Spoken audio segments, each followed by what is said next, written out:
When we bought our vacation home, my mother-in-law, Eleanor, declared, since I'm the matriarch, I'd get to use it first, for free. My husband gave her a look, then said something that made her nearly faint. This story's been brewing for a while. I didn't plan on sharing it, because I'm not one for drama. But when you deal with someone who treats your life like it's a theater stage, you either walk off, or you become the lead. I chose the latter. This happened last year. My husband and I live in Santa Clarita, California. Quiet, suburban, and predictable, which is exactly how we like it. After saving for almost a decade, we finally bought a small vacation home in Big Bear Lake. It was a big deal for us. Nothing fancy, but it had a fireplace, a dock, a view, and, most importantly, peace. We didn't buy it for Instagram. We bought it for privacy, for the future, for some quiet weekends with wine and wood smoke. Now, before I go any further, I need to introduce you to my mother-in-law, Eleanor. Eleanor has always had a weird relationship with control, not money control. She doesn't care what something costs, as long as she's the one calling the shots. She doesn't scream. She doesn't throw plates.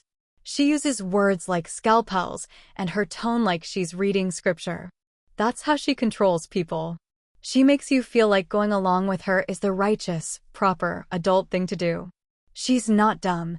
She's just strategic and manipulative as hell. So, one Sunday afternoon, we invited Eleanor and my father-in-law, who honestly just stays out of her way, over for lunch. We planned to share the news of the vacation house over lasagna and a bottle of red. She walked in with her usual, "You're lucky I showed up" attitude, complimented the house in a tone that suggested she expected it to be worse, and immediately started talking about how tired she was from managing everything. We told her about the house near the end of the meal. At first, she said nothing, just blinked. Then, she tilted her head and said, "Oh, well, obviously, I'll be using it first. I could use the break." I laughed because I thought she was joking. She wasn't. "Since I'm the matriarch of this family," she added slowly, "it only makes sense I get first use. And, of course, I assume family doesn't pay." My husband's fork stopped halfway to his mouth. I looked at him. He looked at her. Then, he put his fork down quietly. What he said next changed everything. "You don't get to claim a title you've never earned, Eleanor." She blinked again, like a glitch in the Matrix. You could see it in her face. She did not expect him to push back. He wasn't loud, just steady, focused. "You're not the matriarch. You're not the head of anything. You've spent your whole life manipulating people into orbiting you. That's not leadership. That's control through guilt."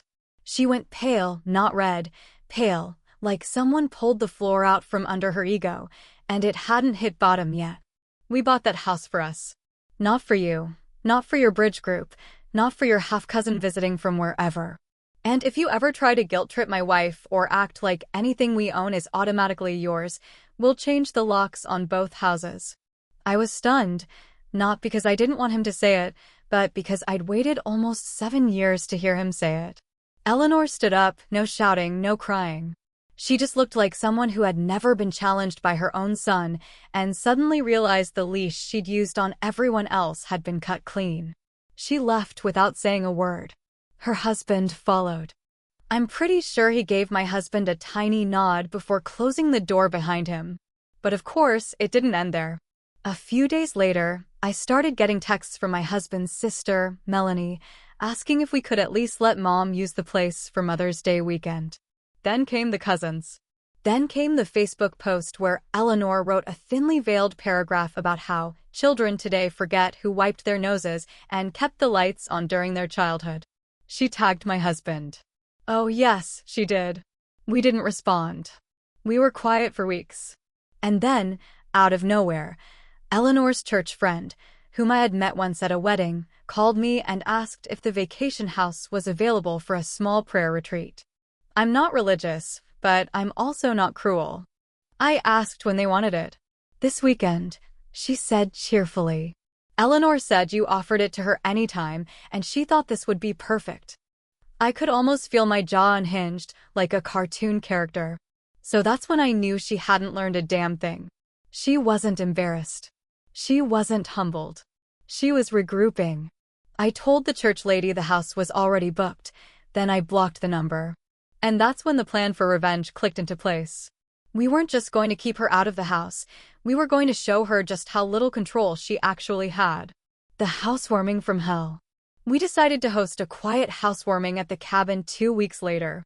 Just a few friends, no social media posts, no pictures, not even a family invite. But somehow on Saturday morning, right before guests arrived, my phone buzzed. It was a photo from an unknown number. It was a picture of our front porch in Big Bear. Someone had left a gift basket with a satin ribbon that said, "Welcome, matriarch." Inside was a bottle of cheap wine, 2 packets of hot chocolate, and a printed schedule. Eleanor's self-care weekend. Friday, meditation and wine by the fireplace. Saturday, brunch and light music. Sunday, devotional walk by the lake. Then journaling. The gall. The pure nerve. I looked at my husband, showed him the picture. He laughed. I didn't, because the more I thought about it, the more something started to click. Something wasn't right. Eleanor had never been to the cabin, so how did she know the address? We had never posted it, never shared it, not even with extended family. So, I checked the paperwork. And that's when I found it. My sister-in-law, Melanie, was listed as the notary on the title paperwork. She was there the day we signed. She'd offered to help since she was already a notary and could speed things up. At the time, I thought nothing of it. Turns out, she'd made a copy of the deed, the original deed. I found the email trail. She'd sent it to Eleanor the same day we closed. My stomach dropped. This wasn't just overstepping, this was a coordinated move. And if they were already crossing that line, who knew what else they were capable of? Turning the screws. I confronted Melanie first. Called her. She picked up on the second ring, like she was expecting me. "Oh, hey," she said chipperly. "Did Mom get the basket? Wasn't that cute?" I stayed quiet. I mean, it's all in the family, right? I thought it would be a sweet surprise. How did she get the address? What do you mean? Did you send her a copy of the deed? Silence. Then the sound of her sigh, long and annoyed. Okay. Can you not make this a federal crime?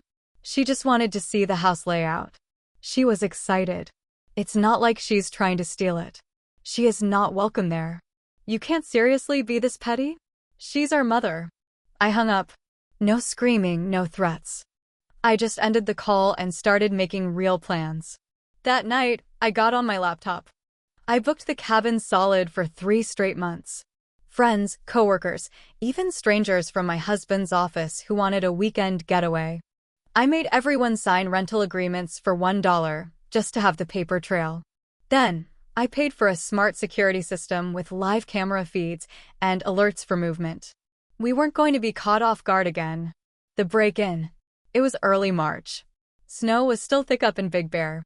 I was at home in Santa Clarita, watching the camera feeds on my phone out of habit while drinking my morning coffee. And there she was. Eleanor, in a big beige coat, sunglasses, dragging a leopard print suitcase behind her. She walked up to the front door, paused, looked around, and pulled a key out of her purse. I watched her unlock the door and walk inside our house. Not a flinch. Not a second thought. Like she owned the place. I almost threw up. I called the police. Didn't even blink. I told them a stranger had entered my home and was trespassing, gave them the camera footage, showed them the deed, and stayed calm. They went up there. She was inside, sipping wine in a robe, our robe. They asked her who owned the house. She told them it was a family property. They showed her the paperwork. They told her to leave. She refused. So, they escorted her out. She cried, of course.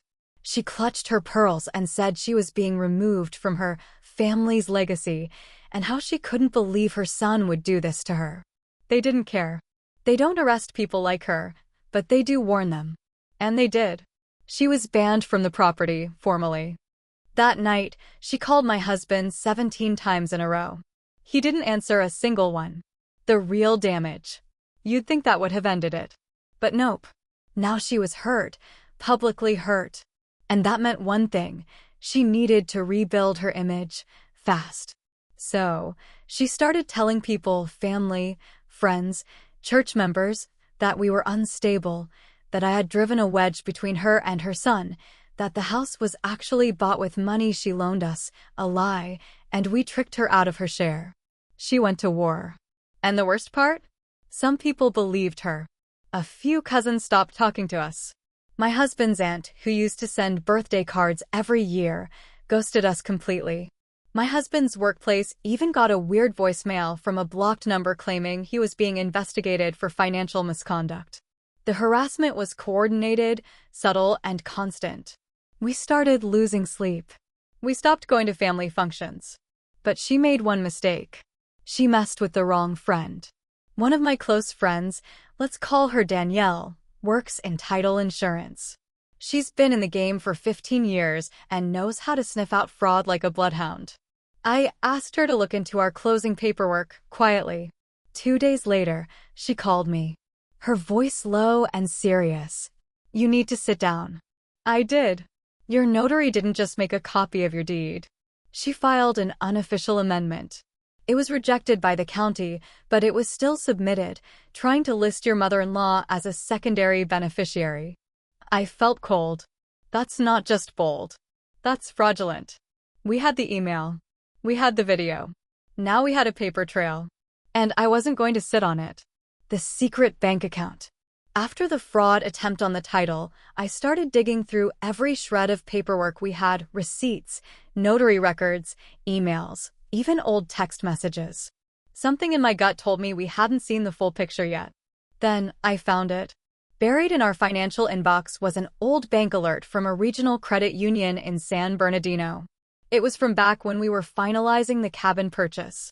I didn't recognize the account number, but it was under both my husband's name and his mother's. I stared at it for a full minute.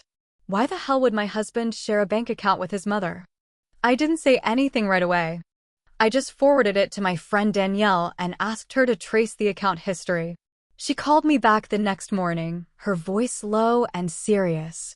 That account was opened 4 months before you bought the cabin. Okay. And it was used to transfer $1,500 twice, once in his name, once in hers. What? She set it up, and she used your husband's information. I mean, full info, SSN, ID number, all of it. If he didn't sign off, this is straight-up identity theft. My hands were shaking. I confronted my husband that night. He looked confused at first, genuinely, then angry. He had no idea the account even existed. He called the credit union. They verified the account, but the voice on the recordings? Eleanor. She'd faked his authorization. She literally used his name and info to shuffle money through an account she controlled, probably to create some kind of paper trail to argue later that she helped buy the cabin. This wasn't just manipulation anymore. This was criminal. And the worst part? The money she moved was from a trust account left by my husband's grandmother, one he'd never touched because it was supposed to be for our future kids. That was the line. That was the moment I knew she wouldn't stop unless she lost everything. The lawyer and the paper cut. We hired a lawyer. A mean one. The kind with dead eyes and a billing rate that made me want to vomit. But he was exactly what we needed. He drafted a formal cease and desist, complete with a demand for restitution and documentation of the forged bank activity. We also added a notarized affidavit from the credit union confirming Eleanor had impersonated her son to authorize the transactions. Then came the title fraud documents. And the kicker? The police report we filed for trespassing and unauthorized entry, backed by live camera footage. We weren't just making noise anymore. We were building a wall. We didn't send it to Eleanor. We sent it to her church, her pastor, and the real estate board her daughter Melanie belonged to. And then we waited. It took exactly 3 days for the cracks to show. Eleanor tried to call us again, but this time it was less crying and more shrieking. Left a voicemail that started out begging and ended with her yelling, "How dare you turn this family into a lawsuit?" My husband didn't say a word, just listened, then deleted it. A week later, Melanie's real estate license was flagged for review. Her firm suspended her pending investigation. She called me crying, saying she didn't know it would go this far. I told her we didn't either, but here we were. The family fallout. That's when the family started collapsing in on itself. Melanie flipped fast. I mean, flipped hard. She started forwarding us texts between her and Eleanor. Stuff that made my skin crawl. Just print the new deed. She won't notice. Don't worry, once we're in, we're in. Your brother is weak. She's the one wearing the pants anyway. Eleanor wasn't just toxic, she was strategic, like a slow-moving virus that infected people over time. But Melanie wasn't loyal. She was scared. She offered to write a full statement saying she helped her mother manipulate the paperwork under pressure. We gave that to the lawyer too. Locked and loaded. Meanwhile, Eleanor doubled down. Hosting little support groups at her house, spinning stories about how we'd stolen family money, how we were trying to erase her from the family tree. She printed fake family trees. I am not even joking. We found one in a photo someone sent us from Facebook. It had my husband's name, his sister, their cousins, but not me. And instead of wife next to my husband, it said unknown spouse. I left, then I saved it, just in case. The lawyer's trick. Our lawyer had an idea I hadn't considered. He suggested sending Eleanor a settlement offer. At first, I was pissed. Why offer her anything? But then he explained it wasn't real. It was bait. If she accepts the terms, she's admitting she did everything you're accusing her of, and we can void it later under duress if needed. But it gives us leverage. We drafted it with specific terms: admit to fraud on the title, admit to identity theft with the bank account, pay $25,000 in damages, stay 500 feet away from the property permanently. No contact with us or our future children, formal apology in writing copied to her church. We mailed it certified. She signed it. She actually signed it. No lawyer, no red lines, just a sloppy signature and a note that said, I'm doing this to keep peace, but I still don't believe I did anything wrong. That letter is now framed in our house, next to the fireplace, right above the lockbox where we keep the original deed, the garden, and the guest list. Things got quiet for a few weeks. No calls, no church posts, no anonymous voicemails. It was suspiciously calm, like the eye of a hurricane. I remember telling my husband, she's not done, she's just thinking. And I was right, because she had one last card to play. That card came in the form of a surprise family unity weekend, something she organized behind our backs. She invited the entire extended family up to the cabin, claiming we had offered it for healing and togetherness. She even made an invite someone forwarded to me. It was sent from Melanie's old email, probably to avoid being traced. The flyer said, let's reclaim what's ours. Healing, forgiveness, and family at the house built by legacy. I saw red. So, we made a decision. We drove up to the cabin the day before the event, parked our car inside the garage, closed the blinds, and waited. The confrontation. They arrived at 11 a.m. on Saturday. Eleanor, Melanie, 3 aunts, 2 cousins, a neighbor from her church, all dressed like it was some kind of retreat. Picnic baskets, coolers, even folding chairs. I watched from the upstairs hallway, holding a camera, my heart racing. She walked up to the porch and tried the door. Locked. She knocked, then knocked louder. I let her knock for a full minute, then my husband opened the door.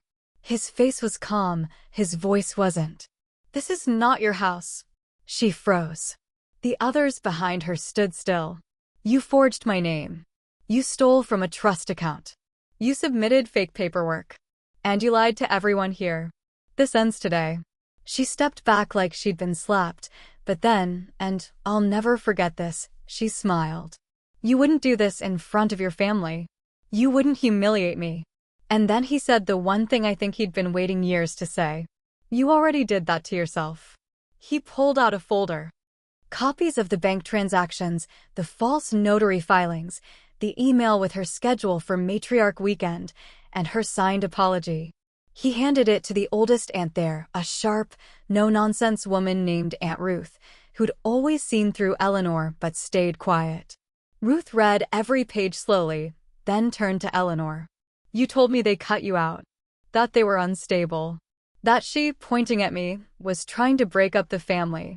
Eleanor said nothing. Melanie started crying. Another cousin stepped forward. Is this true? Eleanor finally broke her silence. I was just trying to protect our family's legacy. This house should be for everyone, not locked behind their anger. You stole from your own son, Mom, Melanie snapped. You dragged me into this.